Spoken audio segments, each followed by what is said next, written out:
Hello everyone. অনেকদিন পর সকালে ঘুরতে বের হলাম। আজকে ভালোই লাগছে এখানে ঘুরতে এসে।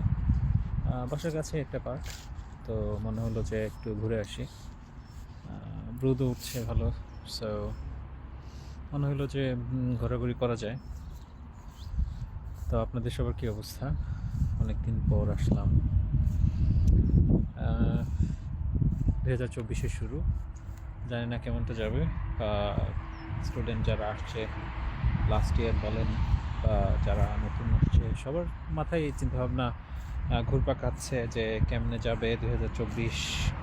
সরকার পরিবর্তনও হতে পারে, নতুন রুলসও আসতে পারে। দেখা যাক কি হয়। সবাই অপেক্ষা করেন ভালো কিছুর প্রত্যাশায়। 2024 সবার জন্য ভয়ানক আনন্দ, তারই প্রত্যাশায়। সবাই ভালো থাকবেন।